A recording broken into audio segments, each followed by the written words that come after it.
Capítulo 9. O problema da moral, parte 2. Tópicos: como age a nova moral? Mundo de luta. Evolução por ação e reação entre dirigentes e súditos por comum abrandamento de costumes. Progressiva eliminação da luta e da dureza das leis, em direção a uma moral cada vez mais amiga. A vida, estado de guerra. A ética que se vive nos fatos e suas consequências. A função biológica da mentira. A virtude como astúcia. A liquidação do simples e honesto. Ética emborcada. A psicologia do selvagem e do civilizado. Inteligência prática para a luta e não indagativa para o conhecimento. A moral da nova civilização do espírito. Dadas as atuais condições do mundo, como fazê-lo evoluir além para levá-lo a viver a nova moral? Aplicando-a ao real estado de fato, que reações excitará e receberá em resposta quando se trata de passar seriamente de uma ética pregada a uma ética realmente vivida? Não podemos esquecer que se trata de um mundo em que tudo se baseia na luta, um mundo em que a norma ética teve de aparecer até agora como imposição armada de sanções, resultando como consequência o desenvolvimento da arte de escapar delas. Há luta entre o evoluído, que quer subir, e o involuído, que não quer subir. Luta entre duas leis diferentes que aspiram ao domínio absoluto sobre o homem. Ora, é lógico que nesse ambiente qualquer inovação tem que ser iniciada de cima, isto é, por parte dos vencedores, que são os únicos que têm o direito de mando nesse plano. Se aí tudo funciona assim, e se esses são os princípios que estabelecem a conduta dos que vivem aí, não podemos sair deles, nem mesmo quando queremos estabelecer uma norma ética, embora ela desça de planos superiores, regidos por princípios diferentes. As normas concebidas nos ambientes mais elevados constituem o que se chama a teoria. O modo com que são recebidas, adaptadas e até mesmo invertidas no ambiente humano terrestre constitui o que se chama a prática. A teoria é bela, resplandecente, mas a tendência é que seja deturpada e corrompida tão logo desce à prática. A realidade apresenta-nos, então, um espetáculo bem diferente do que se poderia imaginar. Quem faz as leis é a camada social superior, que tem o direito de mandar porque venceu a batalha da vida. Se essa camada não faz a lei ética, porque só poucos e excepcionais evoluídos conseguem intuí-la, pode, no entanto, formulá-la em artigos de lei, dosá-la e, sobretudo, enchê-la de sanções, que são na Terra as coisas mais importantes se não quisermos permanecer no campo teórico. Então a ética, que no alto é outra coisa, pois lá constitui norma espontânea de convicção, também se torna luta para se adaptar à lei do plano em que desceu. É sob esse aspecto que a moral aparece em nosso mundo, fato que pode parecer estranho e contraditório, mas do qual compreendemos as razões. A ética se resolve assim, na prática, a uma luta entre a classe superior, que impõe as leis, e as classes inferiores, que devem aceitá-las. Isto significa um conflito entre a classe dos juízes, que estabelecem a culpabilidade e condenam, e a classe dos julgados culpados, que são condenados se não obedecerem. Podemos nos perguntar agora como a vida consegue evoluir se a descida dos ideais à Terra está submetida a esse sistema que os converte em luta e assim paralisa seu efeito mais importante, que é provocar uma melhoria. Eis como isso acontece. O progresso é um impulso íntimo que age de dentro, indistintamente sobre todos, tanto em quem manda como em quem obedece. Então a evolução, uma vez que não pode submeter-se ao conflito entre os dois impulsos opostos em luta, domina e utiliza o conflito, ao invés de ficar dominada por ele. Assim, não podendo caminhar em linha reta, ela avança tortuosa como um rio, por impulso e contraimpulso, por ação e reação entre as duas partes contrárias, que desse modo, acreditando eliminar uma à outra, colaboram substancialmente na mesma direção, que é dada pela evolução. Os dois grupos opostos influenciam-se mutuamente. Tão logo um progride um pouco, o outro recebe e assimila os benefícios, civiliza-se, abranda seus costumes, obedece com um pouco mais de consciência e conhecimento, mais espontaneamente convencido, porque experimentou as vantagens de viver na ordem.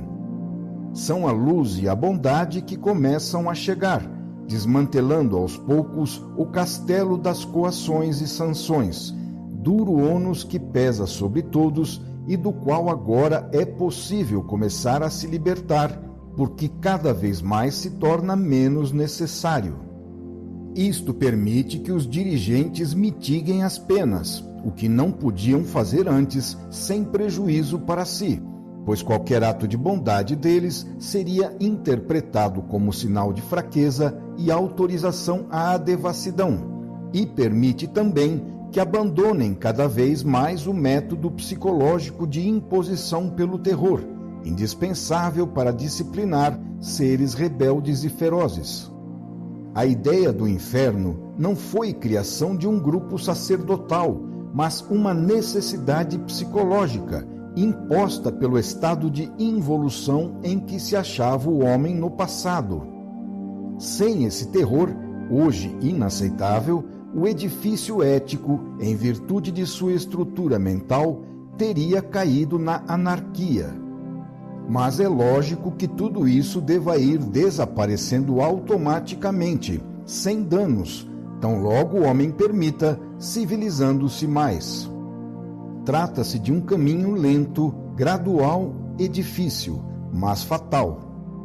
Sem dúvida, os dirigentes, por causa da natureza de seus súditos, têm necessidade de se defender e não podem abandonar-se a excessivos atos de bondade sem que haja inversão da ordem desejada pela lei ética, o que se tornaria antiético, porque impediria a vida de atingir seus objetivos. Para o involuído, a ética precisa estar armada de chicote, pois só assim pode levá-lo ao bem. Mas não restam dúvidas de que o dever da iniciativa dos melhoramentos cabe à classe dos dirigentes, a exemplo da extinção da pena de morte, abolição da escravidão, melhora do sistema prisional, mitigação da pena, justiça econômica, previdência social, etc. Essa iniciativa deverá ser levada até o limite máximo possível, conforme o grau de bondade que o estado de civilização atingido permite. Dentro desses limites, as classes menos evoluídas da sociedade poderão restituir à classe superior o bem que recebem, na forma de um abrandamento de costumes. A finalidade da lei imposta é, sobretudo, educar, ensinando, à força de sanções, a viver mais civilizadamente. Porém, ela deve estar pronta a abandonar esse sistema tão logo os súditos aprendam a lição e demonstrem não mais necessitar desses métodos. Na feroz Idade Média, realizavam-se as execuções capitais e as punições físicas nas praças públicas, à vista de todos, usando o sistema do terror, pois julgava-se que isso educava o povo a respeitar os detentores do poder. Mas isto também educava o povo no gosto pelo crime, nunca dominado com esse sistema, o qual, no fundo, só demonstrava o medo que os dominadores tinham de serem derrotados. Com o tempo, o trabalho subterrâneo da evolução abrandou tudo, tanto que esses espetáculos, aos quais a multidão acorria com satisfação, geraria agora nojo e condenação. Assim, por golpes e contragolpes, realiza-se a evolução, e a humanidade progride para formas de vida que contêm cada vez menos o mal e cada vez mais o bem. As massas, educando-se cada dia mais no bem, permitem que os dirigentes e as leis sejam melhores, e estes, melhorando, educam as massas cada vez mais no bem. Esse é o sistema utilizado pelo progresso num mundo de luta, onde isto pareceria impossível precisamente por causa da luta. O progresso, paradoxalmente, realiza-se por meio da luta, o que nos mostra quão profunda é a sabedoria da vida. Nos tempos involuídos, a repressão forçada é um mal necessário, que se destina, porém, a ser superado. Não é a repressão que liberta a sociedade de seus males, mas sim esta mecânica progressiva que acabamos de ver. Pelo contrário, a repressão aumenta a reação, a violência gera a violência e, em última análise, o mal somente pode ser combatido com o sistema da não-reação. Somente pode ser verdadeiramente vencido se o neutralizarmos com igual medida de bem. Muitos abusos e delitos nascem, frequentemente, de abusos e delitos maiores, pelo não reconhecimento nos dominados dos direitos que os dominadores reconhecem para si mesmos. Os princípios superiores da ética são tão mais difíceis de serem aplicados quanto mais poderoso e ativo é o sistema de luta que vigora no ambiente ao qual eles são trazidos. A humanidade futura será mais inteligente e compreenderá a enorme vantagem de se comportar de modo diferente. No fundo, os conceitos de moral e evolução coincidem, assim como os de antimoral e involução. Ao evoluir, o indivíduo se torna naturalmente moral, assim como, ao involuir, ele se torna antimoral. Por natureza, o evoluído é mais moral que o involuído. Moral é evoluir e antimoral é involuir. Portanto, também é antimoral viver uma vida estéril, que nada produz de bom nem para si nem para os outros. A moral que faz evoluir é lógica e utilitária, baseada no utilitarismo da vida, que não é superficial nem míope para buscar efeitos imediatos, mas sim profundo e de longo alcance, substancialmente frutífero. Definimos a dor como um estado de desarmonia devido à própria posição de desordem. Com efeito, a dor deriva da desordem, que leva os indivíduos à luta, fazendo-os chocarem-se uns contra os outros. É lógico, portanto, que a dor tenda a desaparecer com a evolução, porque a evolução leva à ordem, e a ordem, por sua vez, pacifica os indivíduos, fazendo-os caminhar disciplinadamente, cada um seguindo seu trajeto, sem se chocar com o vizinho e assim sem ofendê-lo. A evolução realiza uma progressiva eliminação da luta pela vida. Assim como a fera, evoluindo, torna-se menos feroz e perde as garras, também a moral, à medida que evolui, torna-se menos opressora, menos aterradora, menos armada de duros castigos. Com a evolução, tudo tende à harmonia, à alegria, à bondade. O homem torna-se mais livre e, ao mesmo tempo, adquire maior sentido de responsabilidade. Quem quiser subir, aproveitará depois as vantagens. Quem não quiser subir, permanecerá em seu nível de vida, com todos os males inerentes a ele. Em substância, a nova moral diz apenas: civilizem-se e viverão muito melhor. Mas, se viver melhor agrada a todos, é lógico que, uma vez descoberta a estrada para atingir esta condição, seja considerado conveniente submeter-se ao esforço indispensável para percorrê-la. A ética atualmente em vigor na prática, embora teoricamente bela, é torcida pelos instintos elementares, está cheia de transbordamentos do subconsciente e de ilusões psicológicas, devido a perspectivas erradas produzidas pela forma mental que dirige o homem em seu atual plano de vida.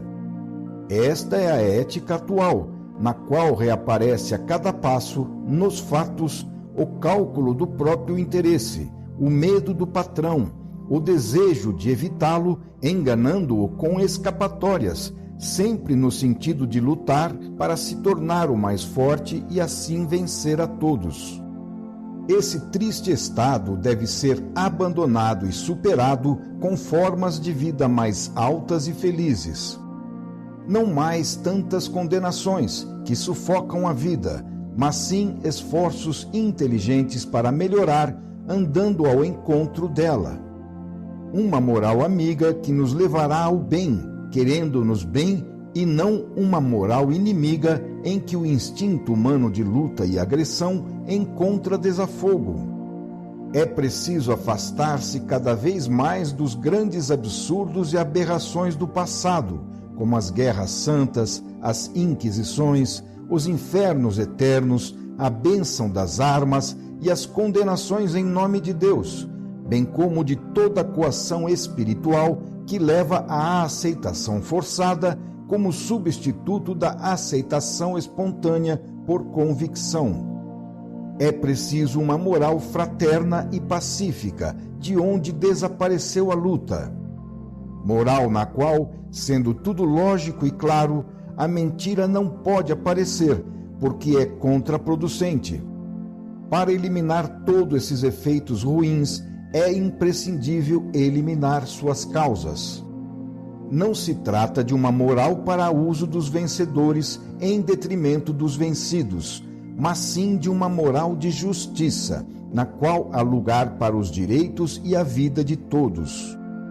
Então a classe dos rebeldes à ordem social não tem mais razão de existir, o que faz desaparecer essa praga, essa luta e esse perigo. Mas enquanto dominar uma moral de classe, ao invés de uma moral biológica imparcial, a humanidade terá de continuar a luta e não poderá purificar-se de seus elementos mais daninhos. Estas são as regras do jogo e não podemos sair delas. Se semearmos justiça, colheremos ordem e paz. Mas, se semearmos injustiça, só poderemos colher revolta e mentira.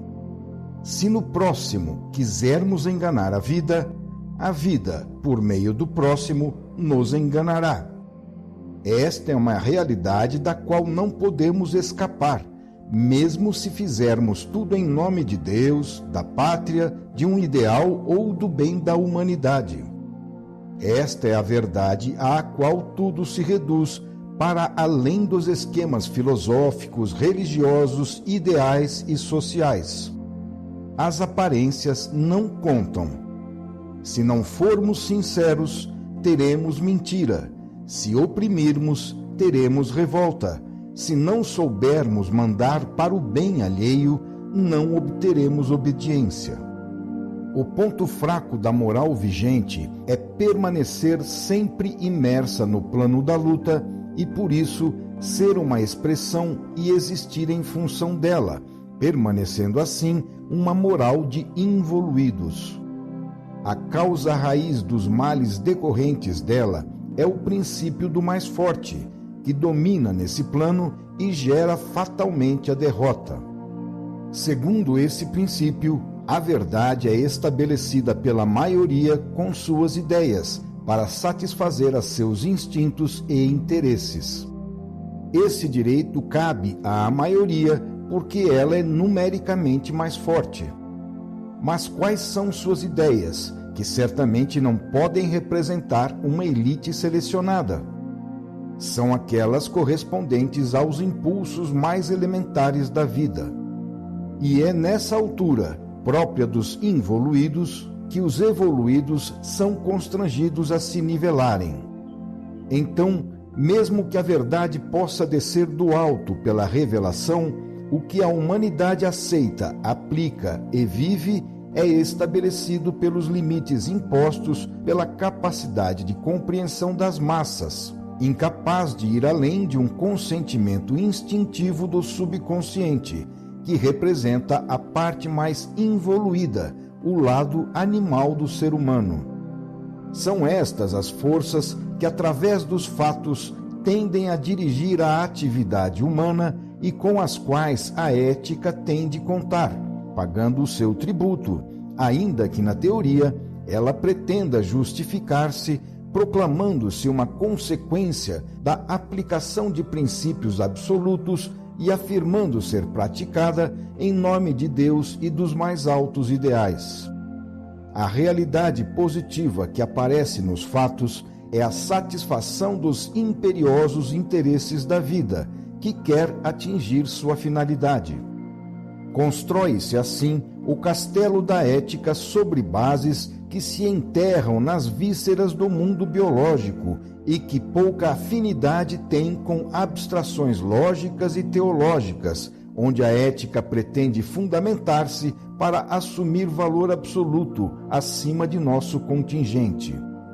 Assim o homem, do mesmo modo que construiu para si uma ideia toda antropomórfica da divindade para seu uso e consumo, e se colocou na posição de único objetivo da criação, num planeta que estava no centro do universo, em função de valores considerados absolutos, a exemplo da imobilidade da Terra e da solidez da matéria, ele também construiu para si uma ética com base em ilusões psicológicas, que a observação acurada das mentes mais adiantadas vai gradualmente desfazendo por meio da análise à proporção que a inteligência humana vai se abrindo com a evolução.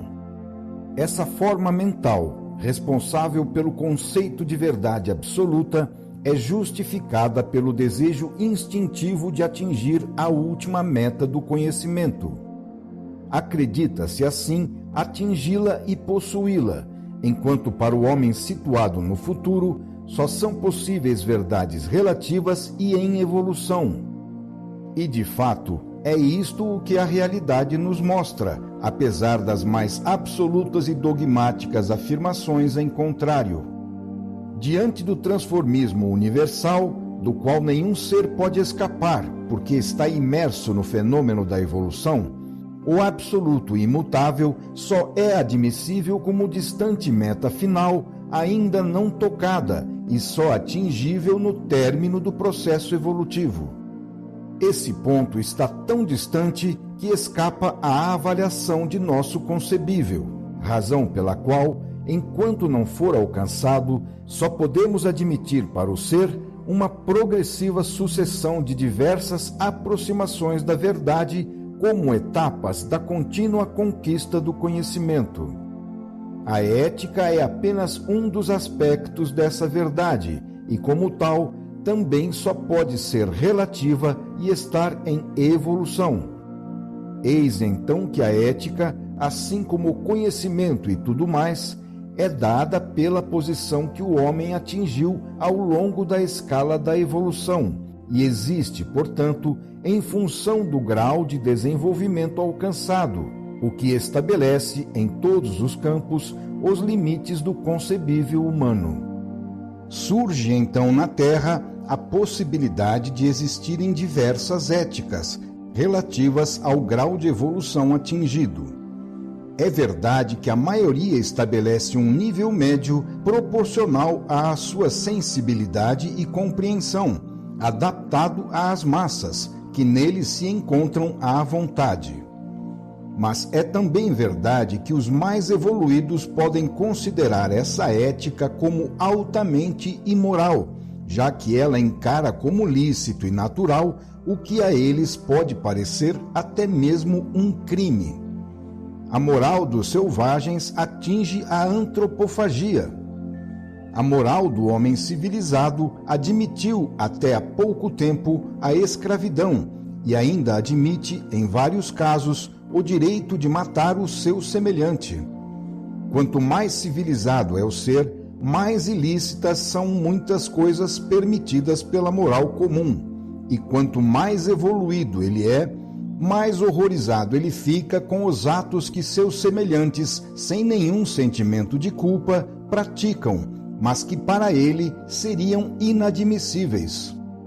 Em relação a esse tipo biológico evoluído, poderia então ser feita uma lista de crimes que a ética comum, tanto a religiosa como a civil, admite tranquilamente, sem perceber a sua atrocidade, com a mesma ingenuidade, proporcionalmente, com que o antropófago devora o seu inimigo.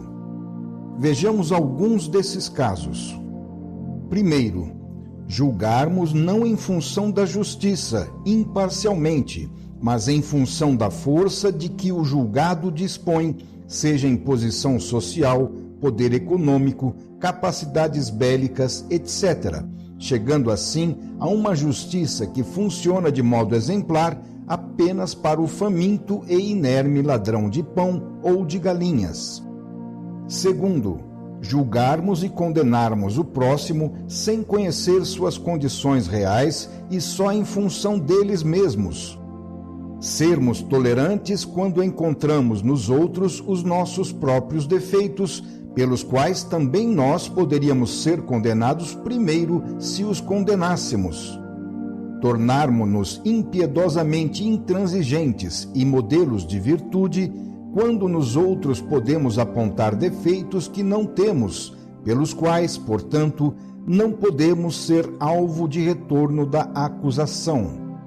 Terceiro, servirmos-nos das altas coisas do Espírito e de Deus como meios para alcançar vantagens materiais, a fim de vencer na vida e nos afirmarmos no mundo, prostituindo-as até fazer delas instrumento de astúcia de guerra. Em outros termos, servirmos-nos da política para satisfazer o próprio orgulho ou para nos tornarmos uma potência social e econômica, e não para ajudar a nação. Servirmos-nos da religião para assegurar uma posição e não para cumprir a missão de levar o bem às almas.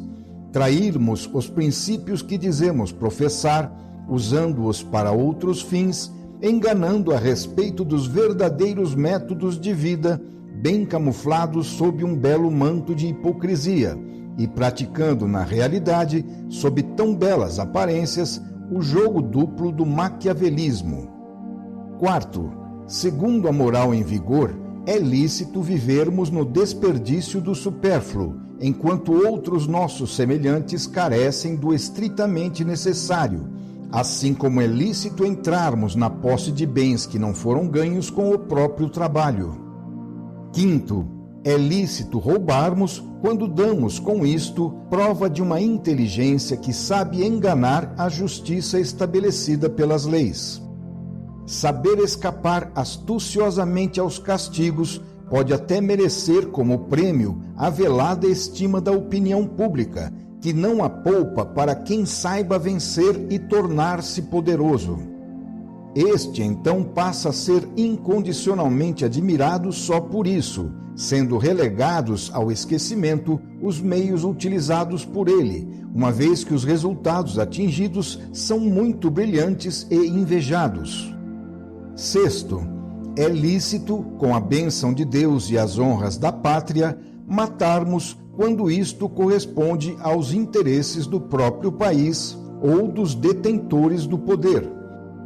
Aos maiores carrascos da humanidade que realizaram as maiores matanças bélicas foram tributadas as maiores honras da história.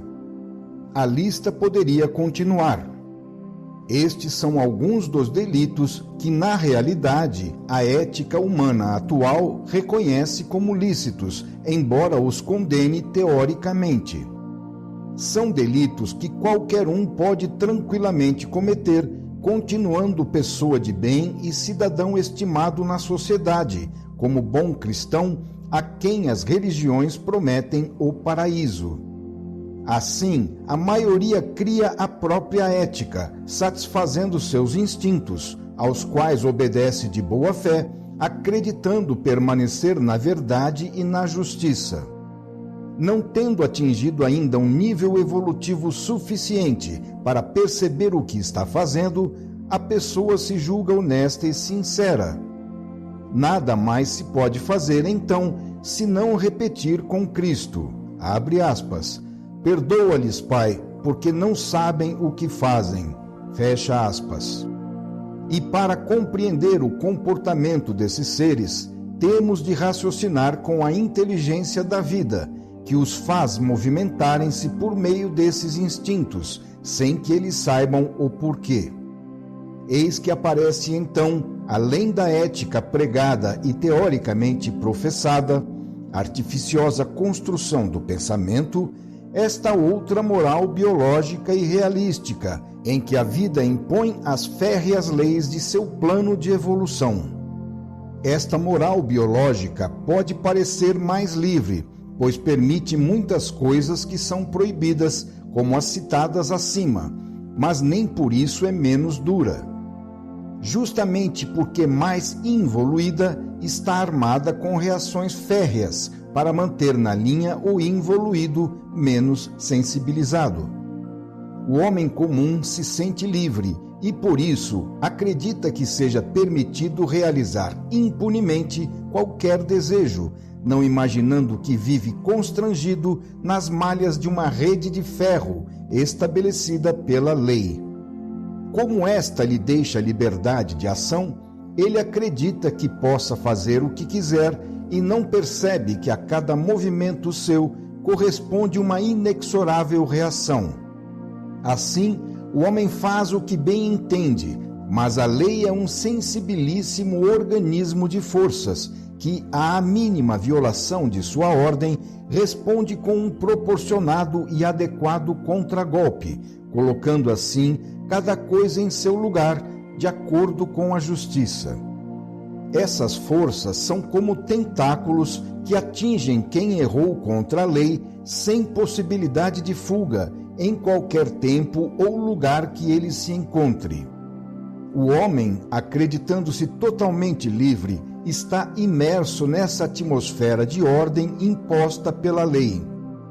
Fazendo parte desse organismo de forças que o vincula de todos os lados, o homem precisa saber manobrar nesse meio com sábia retidão, se não quiser depois ser coagido a suportar tremendos contragolpes como reação da lei. É justamente nesse ambiente, de cuja verdadeira natureza o homem não pode tomar conhecimento devido à sua ignorância, que o homem gosta de se mover segundo seus loucos caprichos, perseguindo as miragens do dominador que pretende se impor a tudo. É fácil imaginar que dilúvio de dores resulte daí. E é isso que de fato vemos acontecer no mundo. É como se um aviador quisesse voar sem conhecer nem respeitar as leis da aerodinâmica, pretendendo, ao contrário, impor-se a elas para dobrá-las, obrigando-as a funcionar segundo a sua vontade. O resultado lógico seria o aviador, ao invés de mudar estas leis, cair ao solo, pagando as consequências fatais de sua louca pretensão. Qualquer técnico que conheça aquelas leis poderia matematicamente explicar a ele a lógica das necessárias consequências. As primeiras características do involuído são a sua ignorância e o seu instinto de revolta, de modo que, aumentando essas qualidades com a involução, aumenta proporcionalmente a força dos golpes recebidos. Mas é justamente desses golpes maiores que a insensibilidade maior do involuído precisa para aprender a conhecer a lei e, assim, não ofendê-la com a própria revolta. Os meios para educar são enérgicos na medida adaptada à capacidade perceptiva dos alunos. Estes podem semear a desordem que quiserem, mas só para si, tendo depois de pagar os prejuízos à própria custa. Ninguém pode impedir que tudo esteja proporcionado e em perfeita ordem na lei. O objetivo da escola da dor é ensinar o ser a obedecer à lei e a saber movimentar-se seguindo sua ordem, para não se chocar com ela, provocando suas reações. Todavia, o homem é um rebelde por natureza. Julga-se honrado e sábio quando sabe se impor a todos e se gaba da arte de violar as leis, conseguindo depois escapar às suas reações. Entre o involuído e a lei, estabelece-se assim, em vez de um regime de consentimento e harmonia, uma espécie de duelo, onde o homem desejaria superar a lei, que lhe aparece não como uma norma para sua felicidade, mas sim como um inimigo que deva ser dobrado e enganado. Acredita que desta forma dá prova de inteligência, usando a astúcia ao querer, nas barbas de Deus, lograr os homens. Trágico mal entendido, que escancara as portas à dor, reação necessária para corrigir esse erro. A lei não é um obstáculo que valha a pena superar com bravura, mas sim um guia amigo, cuja vontade é nos levar à felicidade, a qual procuramos destruir quando nos rebelamos contra a lei. Com a desobediência, semeamos dor onde a lei, se fosse obedecida, faria nascer alegria. É assim que, através dos oceanos de todos os sofrimentos, o homem aprende a conhecer os artigos da lei. É assim que, pagando pela desobediência, aprende-se a arte de obedecer. Desse modo, a lei, duplamente sábia, compensa a loucura do homem, impelindo-o, apesar de tudo, a realizar sua própria evolução. E quanto mais o homem, na sua luta contra a lei, procura escapatórias para fugir de seu castigo, tanto mais esta o chicoteia para trazê-lo à sua ordem. O jogo que vale para as leis humanas, as quais é possível enganar, não vale para a lei de Deus, que não se pode lograr. Nossa ignorância pode ser grande o bastante para nos fazer crer que isto seja possível, mas não muda a realidade dos fatos. Quando julgamos que fomos sabidos, conseguindo burlar a lei e escapar de suas sanções, explode a sua reação maior com a tempestade corretiva. Aprende-se então a lição mais salutar, na qual se ensina que o erro maior, pelo qual se paga mais caro, é justamente julgar ser possível, com a força, impor-se à lei e, com a astúcia, escapar das consequências da desobediência. As estradas de fuga abrem-se diante de nossos olhos, amplas e convidativas. Os ingênuos acreditam que fizeram a grande descoberta e encontraram os atalhos da felicidade. Lançam-se neles aos montões, como moscas ao mel. Que convite! Ganhar a bom preço e com pequeno esforço. Como resistir a isso? Mas a lei é justa e não admite a possibilidade de se obter uma vantagem que não seja conquistada e merecida. Essas soluções cômodas são pura ilusão. Esses caminhos fáceis que parecem conduzir à felicidade são labirintos sem saída, becos cheios de dor, e para sair deles é imprescindível caminhar para trás, engolindo o erro e tornando a percorrer a íngreme subida por todo o caminho percorrido na descida fácil.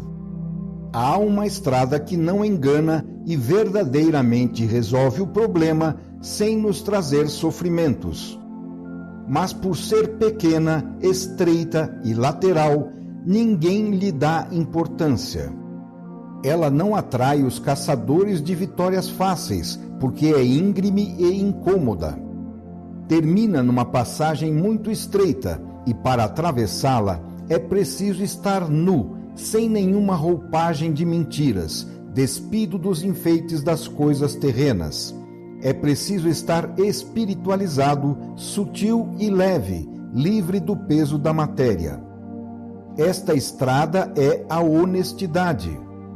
Só passam por ela os justos, os sinceros, os obedientes à lei. Por aí seria possível seguir sem se chocar com as reações da lei, mas é difícil e ninguém pensa nisso.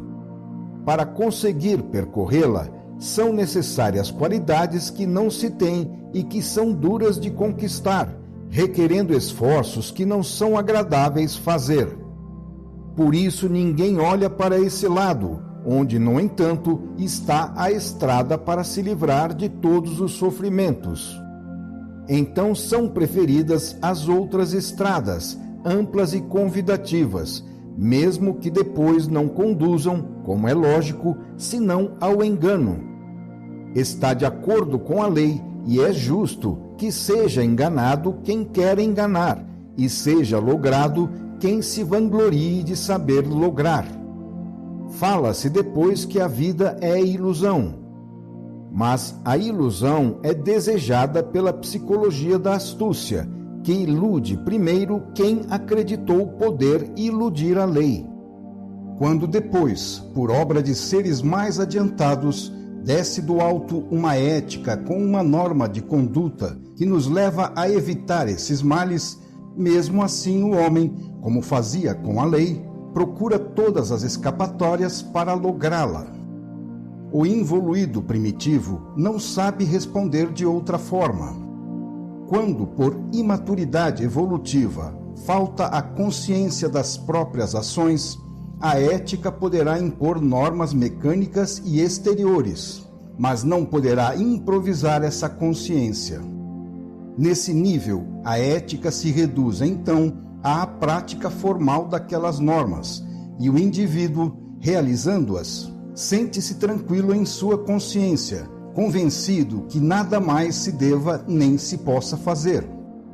Não se pode exigir nesta condição mais que esse cumprimento formal, porquanto falta a sensibilidade necessária para se perceber o peso das coisas espirituais que os imaturos, para chegar a percebê-las, revestem de formas materiais, para tentar segurá-las nesta forma, dando-lhes corpo concreto, porque de outro modo ficariam inatingíveis, perdidas no mundo do superconcebível. É assim que se pode chegar a uma ética formal exterior, que os involuídos praticam de perfeita boa-fé, julgando-a como uma ética de substância, que não pode, no entanto, deixar de aparecer aos olhos do evoluído como uma mentira e uma traição de princípios. Não se pode, porém, culpar ninguém, porque ninguém pode dar o que não tem, nem ser mais do que é. Não se pode repreender a planta por ser planta, nem o animal por ser animal, nem qualquer outra criatura por só saber existir conforme as qualidades que possui. A condenação ou o prêmio cada um traz em si mesmo, com a própria inferioridade ou com a própria superioridade. Não se pode culpar os involuídos pelo fato de, no seu nível de vida, a vida não saber funcionar de forma mais adiantada. Na realidade, não há nenhuma vantagem em ser involuído, e quem não sabe viver melhor merece compaixão pela sua desgraça. Ninguém mais do que o ignorante é vítima, pois, acreditando mandar, é obrigado a obedecer a leis que não conhece. Não é a eles, mas apenas ao evoluído consciente que se pode pedir para compreender o mecanismo de seus instintos e reações, que são a chave de seu comportamento e constituem a sua íntima e verdadeira moral.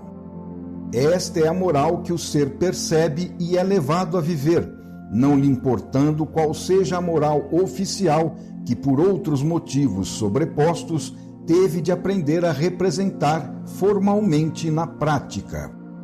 Só assim é possível compreender o verdadeiro jogo da vida, que, de modo geral, é duplo, pois a primeira coisa ensinada pelo instinto ao involuído, obrigado a viver sempre em regime de guerra, é a necessidade de esconder suas próprias e verdadeiras intenções, como ensina o maquiavelismo, a fim de parecer sincero e honesto, mas sem o ser de fato. Assim, o sistema da luta, índice que estabelece seguramente a inferioridade do plano evolutivo humano, em vez de ser eliminado pela ética para dar lugar a um regime de justiça, como se presume, é apenas escondido nos subterrâneos da vida, onde a luta continua mais exacerbada que nunca, em forma mais sutil e astuta, mas nem por isso menos feroz. Esta é a verdadeira ética com a qual é preciso, em última análise, fazer as contas. É ela que rege o mundo e constitui a substância de todos os problemas. Enquanto a ética pregada permanece no campo teórico e, ainda que elevada, não lesa interesses concretos, causando aborrecimentos e gerando custos, ela é respeitada. Por isso, pôde-se formar e dominar uma ética feita de altas teorias e belas práticas, sem tocar, porém, na substância da vida, porque aí a coisa muda de figura e a luta recrudesce. Tão logo a ética queira tocar na realidade dos interesses tangíveis, sentidos por todos, afloram então aqueles instintos que são, na prática, acima das belas aparências, as verdadeiras realidades da vida. Acaba então o jogo das belas palavras e chega-se aos fatos. Se aparece um interesse ou um prejuízo concreto, toca-se na realidade da vida, que reage, fazendo surgir o verdadeiro jogo. O outro jogo, de belas teorias e exterioridades formais, pode continuar imperturbável, pois todos sabem que não é o verdadeiro. Mas se tocarem no ventre e no sexo, nos bens e nas satisfações materiais, todos compreenderão que se age de maneira séria. São estes, e não os do conhecimento, os grandes problemas do subconsciente das massas, segundo os quais caminham as correntes da psicologia coletiva e dos quais mais se ocupa o pensamento da maioria, que estabelece a verdade dominante. Só quando, além das palavras e práticas convencionais, soubermos ver esse outro recôndito pensamento escondido entre as dobras da aparência, poderemos então compreender a verdadeira natureza do jogo da vida e da ética, enxergando assim a real razão das ações humanas. A ética do mundo faz muita questão de diferenciar um grupo do outro, seja por fé, religião, partido, etc., mas sem distinguir honestos de desonestos onde quer que estejam. Isto justamente porque o maior interesse destes últimos, que são os mais espertos, é permanecer misturados em todos os grupos com os honestos, que são os mais fáceis de serem subjugados. Assim, sob outras aparências, pode-se fazer o verdadeiro jogo da vida, que é vencer na luta, aplicando a verdadeira ética vivida, que é de guerra, pela qual os mais fortes e astutos podem atingir os altos postos para dominar os mais fracos e simples. Eis a verdadeira ética que vigora sob as aparências da moral oficial, ética que oferece à palma do vencedor a quem souber fazer o jogo da vida às expensas de quem não sabe fazê-lo. Essa é a verdadeira face da verdade na terra. O honesto paga todas as despesas, o que parece injustiça. Mas nem tudo acaba aí. Os melhores são expulsos do ambiente da terra, o que constitui, em última análise, uma grande vantagem para eles, pois lhes permite tornarem-se cidadãos de mundos mais evoluídos, enquanto os piores, que se acreditam vencedores, continuam empilhados no pântano terrestre para se agredirem mutuamente, segundo seu instinto de luta, fazendo assim, com as próprias mãos, o seu inferno. Saber triunfar no mundo, pela força ou pela astúcia, é, na verdade, o maior prejuízo, porque significa fazer parte de planos inferiores de vida e ser condenado a permanecer aí, suportando todos os seus males. Eis que, em última análise, quem vence na vida é a justiça de Deus, pela qual cada um volta segundo o seu lugar e merecimento. Quem acredita que alcançará uma situação melhor por seguir vias transversas, na realidade atinge uma condição pior. Quem pratica o mal, acreditando com isso vencer, faz na realidade mal a si mesmo e perde, devendo ainda por cima pagar o próprio dano. Só a ignorância pode levá-lo a acreditar que seja possível o tamanho absurdo de Deus ser derrotado, fazendo-o involuído julgar débil sua lei de justiça e concluir que ele possa ser vencido pela prepotência e pela astúcia da criatura. A pior moral é não acreditar no que se prega e, consequentemente, não o praticar. Com isto, tentamos enganar a Deus, incorrendo em culpa e acarretando prejuízo para nós mesmos. A hipocrisia é a pior conclusão de todas as morais. Então os mestres ensinam e os discípulos ouvem, mas na realidade tudo se faz por outras razões. Pode-se formar um acordo tácito porque ambas as partes sabem que a vida é outra coisa. Os primeiros partem o pão da verdade, os segundos o aceitam conforme as regras estabelecidas e tudo fica na mesma. Respeita-se a tradição e acredita-se no que se deve, cumprindo-se as práticas regulamentares.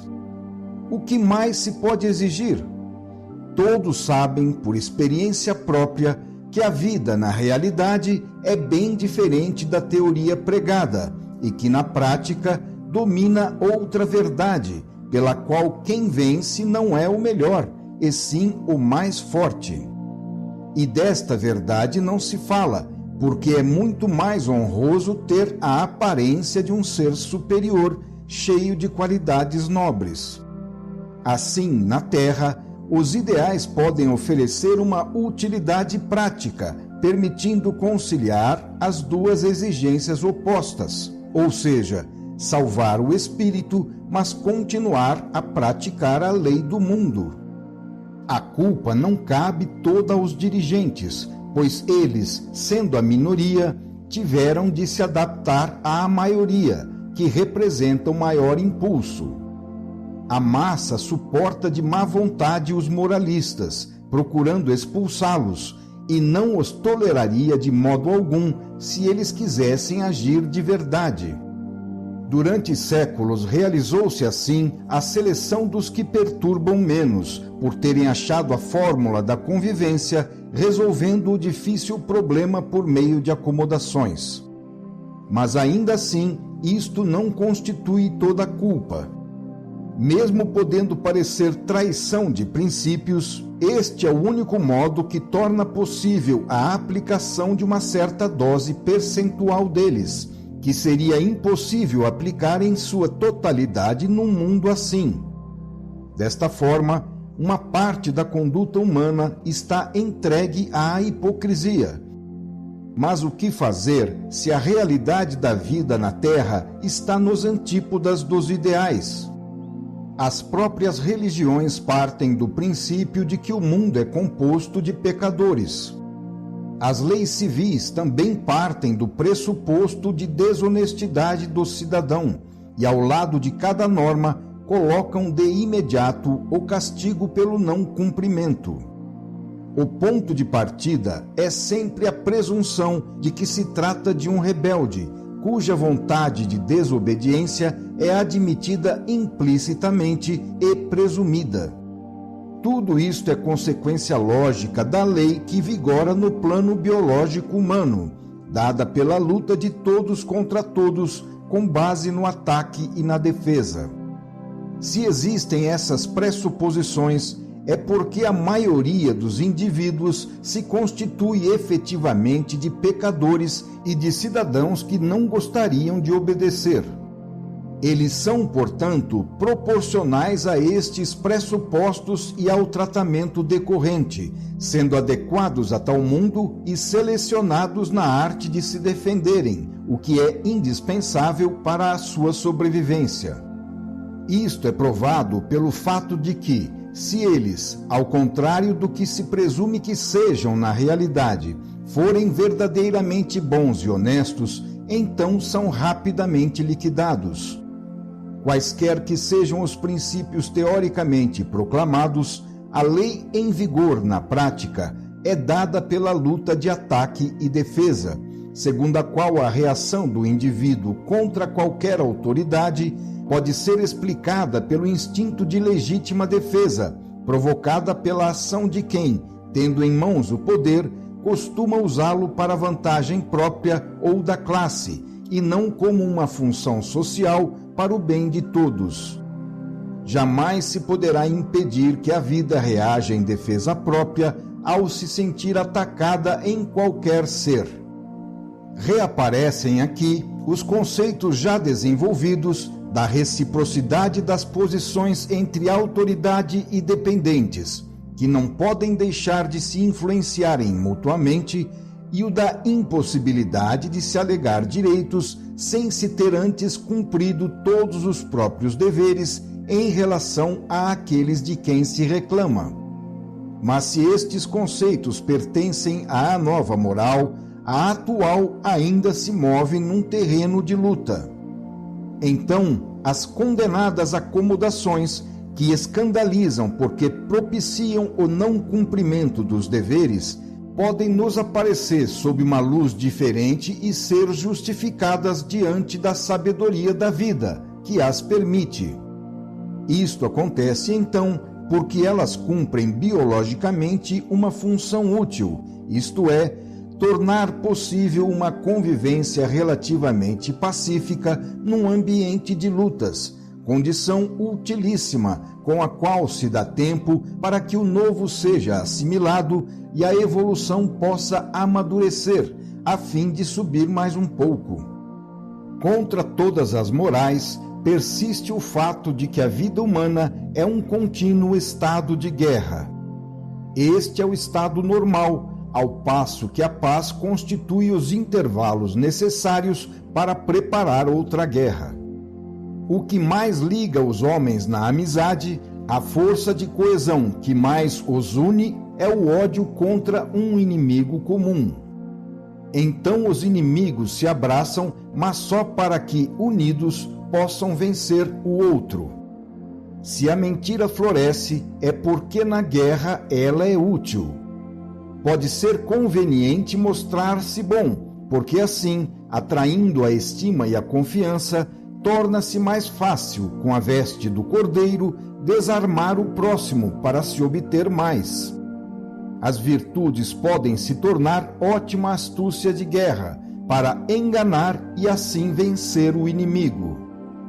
Desse estado, em vez de nascer uma ética única, que irmana e une, surgem duas, uma de agressão e outra de defesa, conforme se pertença à classe dos deserdados ou à dos já poderosos. Cada grupo forja para si a própria moral, segundo seus interesses e posição social, mudando essa moral ao mudar sua posição. Há a moral dos vencedores e a moral dos vencidos, a moral dos ricos e a moral dos pobres. Mas estes, quando se tornam ricos e penetram nas altas classes sociais, assumem a psicologia delas, seus costumes e a ética respectiva.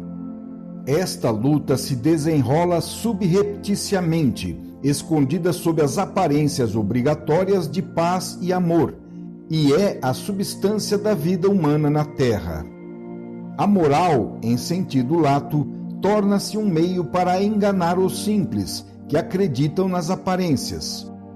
Infelizmente, dado que no plano humano a vida tende à seleção do mais forte e astuto, isto não poderá terminar enquanto o biótipo do ingênuo não for eliminado. Se psicologicamente ele é um fraco, então o que pode fazer a vida, segundo a lógica da lei vigente no nível terreno, se não procurar liquidar esse biótipo, já que ele não soube evoluir conquistando inteligência? Aqui estamos ainda nos primeiros degraus da inteligência, e tudo consiste em astúcias de guerra. No entanto, é necessário galgá-los para chegar aos superiores, nos quais se compreenderá a estupidez da guerra e de suas astúcias. Assim, enquanto os ingênuos não aprenderem, nada mais resta para eles, exceto servirem de pedestal aos astutos, que sabem emergir escapando às sanções das leis humanas, reservadas apenas aos simples, que não sabem se defender. Isto é injusto e horrível, mas dados os princípios segundo os quais funciona a vida no plano animal humano, não podemos ter resultados diferentes. Não se pode negar que seja bela a moral apresentada pelo mundo na vitrine. Em teoria, tudo é excelente, mas seria necessário que ela conseguisse fazer o homem subir a um plano superior de vida, onde essa teoria se tornasse prática. Resta, assim, a realidade biológica, pela qual o homem vive num nível que não satisfaz o seu ideal. Então, num ambiente de luta, é natural que os princípios superiores fiquem torcidos e invertidos, uma vez que tudo, ou quase tudo, existe nesse ambiente em função da luta. Fala-se muito de bens espirituais, mas o que vale na Terra são os bens materiais, tanto que para ser compreendido o valor espiritual do homem superior, é necessário que ele seja demonstrado exteriormente, pela riqueza de um monumento ou de um templo, se ele morreu, ou pela alta posição social, se está vivo. Se Cristo aparecesse hoje na Terra, sem nenhum apanágio terreno, talvez ninguém o percebesse. O homem comum carece de um sentido próprio para julgar as coisas superiores, e só adquire por imitação o julgamento que o mandam repetir e que circula pela maioria. Encerremos este assunto com uma anedota significativa, que resume vários conceitos já expostos. Um missionário que se achava na África para civilizar os selvagens explicara com cuidado a um grupo deles o sentido do bem e do mal, para fazer nascer neles o senso moral, base do cristianismo. Para se assegurar de que havia ensinado bem e que tudo tinha sido compreendido, tomou à parte um dos mais inteligentes e perguntou a ele, abre aspas, diga-me então o que é o bem e o que é o mal, fecha aspas. O selvagem pensou algum tempo e depois formulou claramente a sua resposta. Abre aspas. Mal é quando o vizinho rouba a minha vaca. Fecha aspas. O missionário aprovou. Abre aspas. Sem dúvida, roubar é mal e o ato é moralmente reprovável. Diga-me então o que é o bem. Fecha aspas. O selvagem respondeu pronta e convictamente, abre aspas, bem é quando eu consigo roubar a vaca do meu vizinho, fecha aspas.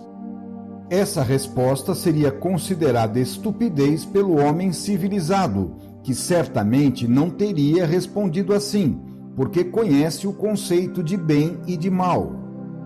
Mas por que o civilizado não a teria dado? Certamente não seria por não estar convencido, do ponto de vista individual, da completa razão do selvagem, que assim respondeu apenas porque era um simples e falava com a ingenuidade do primitivo, sem saber ainda esconder o próprio pensamento.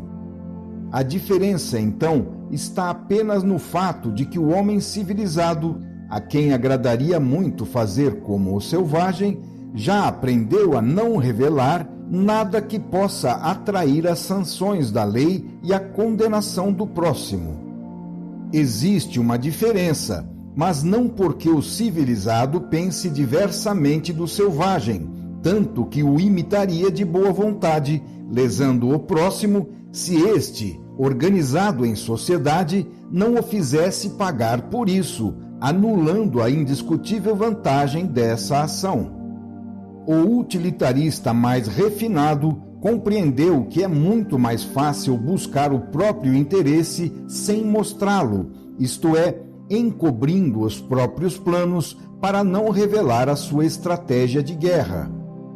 Então a habilidade pode consistir em esconder e a virtude em falsear ao invés de dizer a verdade.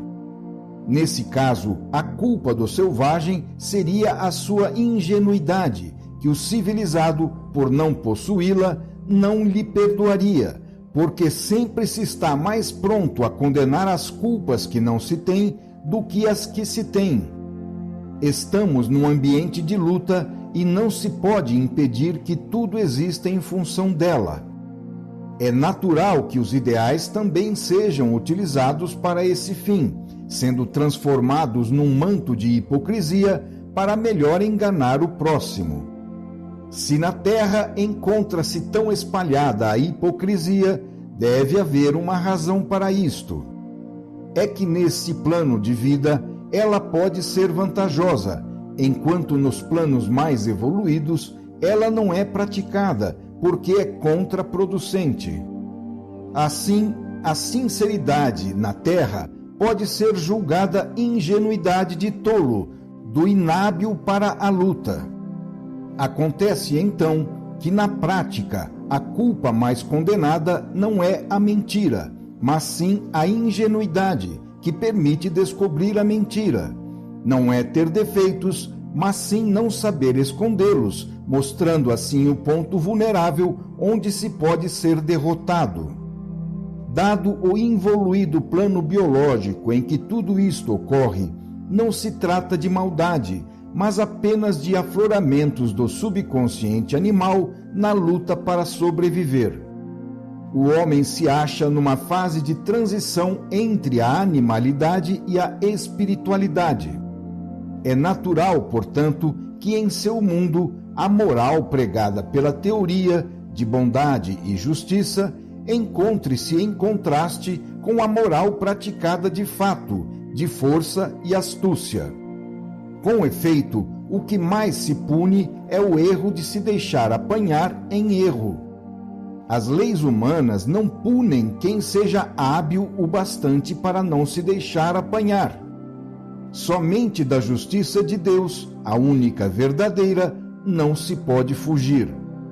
A justiça humana é uma luta entre legislador e réu, entre acusador e acusado, entre juiz e julgado e vice-versa, na qual vence o mais forte e o mais hábil.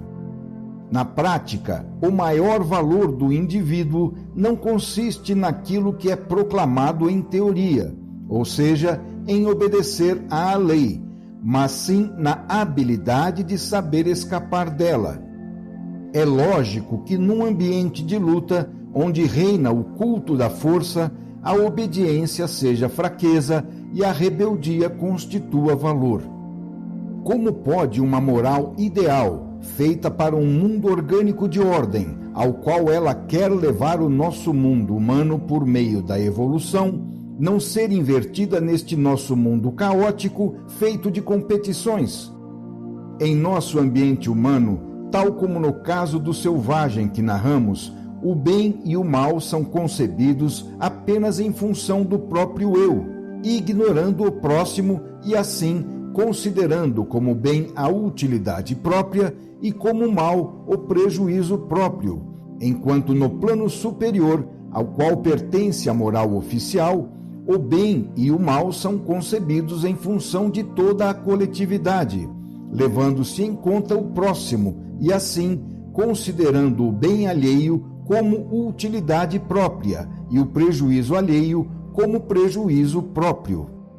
O desenvolvimento mental nos dois planos também ocorre em sentido diverso.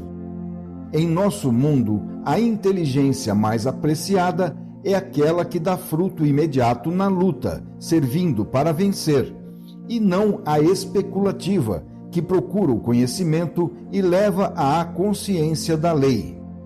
Quem possui tal consciência é considerado em geral um homem simplório, que vive nas nuvens e não conhece a realidade prática da vida.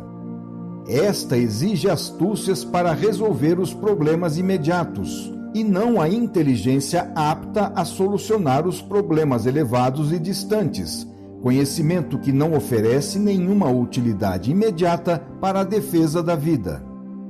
O estudo de uma moral positiva, racionalmente demonstrada, presa aos princípios da vida, não podia deixar de nos revelar também esses seus lados negativos. Tínhamos que analisá-los imparcialmente para compreender a realidade em toda a sua amplitude. Fizemos isto para explicar o nosso mundo e compreendê-lo em muitos de seus aspectos, e não para condenar o que é inútil, porquanto não modifica nada e não é útil a ninguém, gerando apenas reações. A condenação está em nossas dores. Neste livro, ao invés dos problemas altos e distantes que tratamos nos outros, estudamos a realidade de nosso mundo tal como ele é. Não devemos nos escandalizar com essa realidade, que tem suas razões biológicas para existir sob essa forma. Cobrir tudo com belas aparências é o que menos serve para curar o mal. Ter visto claramente tanto as razões pelas quais tudo isto existe, como a grande vantagem de nos melhorarmos, pode ser um meio para nos levar ao bem. Os fatos são fatos. Não podem ser mudados e, mesmo se forem escondidos, não se pode impedir que produzam os seus efeitos.